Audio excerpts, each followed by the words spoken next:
नमस्कार, मैं हूं अंजलि और आप देख रहे हैं यूपी न्यूज 24। उपाध्यक्ष अक्षय त्रिपाठी लगातार लखनऊ विकास प्राधिकरण के अधिकारियों के साथ बैठक कर जनता की समस्याओं और सरकार की जनहित की योजनाओं के बारे में जानकारी ले रहे हैं। उपाध्यक्ष अक्षय त्रिपाठी ने आज लखनऊ विकास प्राधिकरण के सभी अधिशासी अभियंता और विहित प्राधिकारी सचिव के साथ बैठक की और लखनऊ में लगातार हो रहे अवैध निर्माण पर लगाम लगाने, सील और अवैध निर्माण पर ध्वस्त करने के आदेशों को पालन कराने में आ रही समस्याओं के बारे में जानकारी ले रहे हैं। एलडीए सीलिंग में डीलिंग करने वाले अभियंताओं पर अंकुश लगाने के लिए सील के आदेश को ऑनलाइन करने के निर्देश दिए गए। साथ ही जो सील के आदेश परिवर्तन जोन द्वारा पालन नहीं कराया गया है उनकी भी सूची अपडेट करने की बात कही है। लखनऊ में आए दिन आवासीय में खुल रहे बड़े बड़े शोरूम और कमर्शियल कॉम्प्लेक्स की वजह से लगातार जाम लगा रहता है। लखनऊ का सबसे वीआईपी इलाका गोमती नगर में लगातार शील्ड बिल्डिंगों में बड़े बड़े शोरूम खोले जा रहे हैं।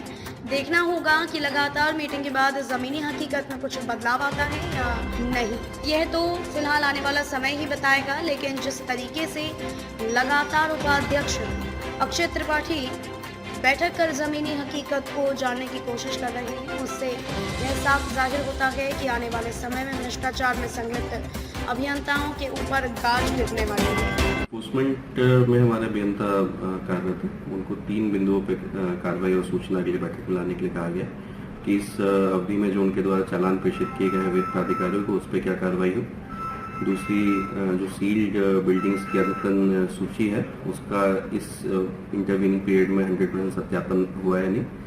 और तीसरा कि इस जो भी मीटिंग टू मीटिंग का गैप पीरियड होगा उसके बीच में क्या डिमोलिशन की कार्रवाई उनके द्वारा की गई। इन 3 बिंदुओं पर उनकी समीक्षा होगी। विहित प्राधिकारियों की समीक्षा उनके बोर्ड्स में संस्थागत वाद एवं जो चालान उनको प्रेषित किए गए हैं अभियंताओं द्वारा उस पर होगी। और इसके अतिरिक्त प्रॉपर्टी ऑफिसर्स की समीक्षा योजनावार जो हमारी ज़मीन अर्जित भूमि या नियोजित भूमि जो कि कब्जे में है उस पर उन बिंदुओं पर उनकी समीक्षा की जाएगी।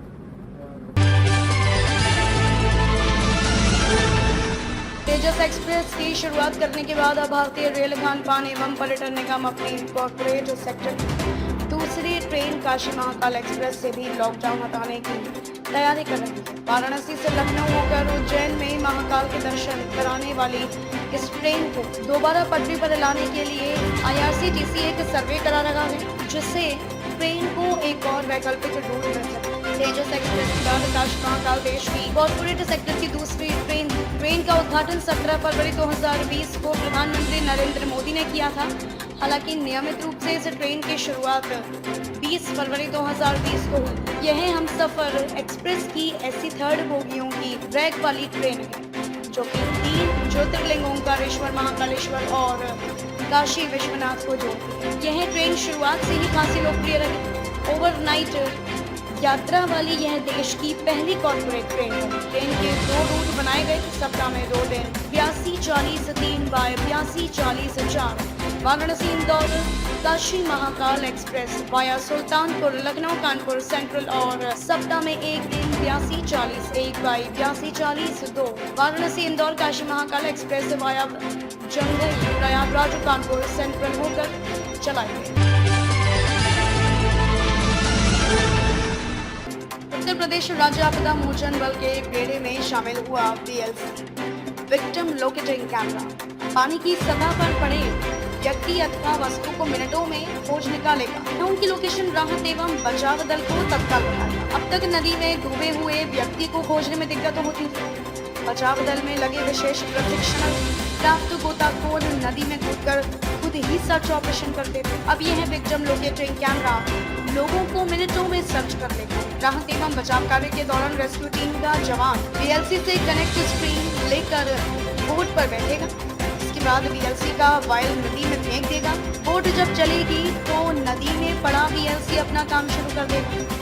जो भी वस्तु अथवा व्यक्ति नदी में जहां पड़ा होगा, VLC बोट पर बैठे व्यक्ति की स्क्रीन पर पानी के अंदर की पूरी पिक्चर दिखाएगा। जहां भी व्यक्ति अथवा वस्तु के पड़े होने की स्क्रीन पर फोटो दिखेगी, इसके बाद गोताखोर दल वहीं पर कूदकर अंदर रेस्क्यू शुरू कर देगा। पानी में पड़े हुए व्यक्ति अथवा वस्तु को निकाल लेते हैं। पानी में रेस्क्यू कर रहे गोताखोर को VLC लेकर बैठे जवान दोनों के पास माइक लगा हुआ हेडफोन होता है।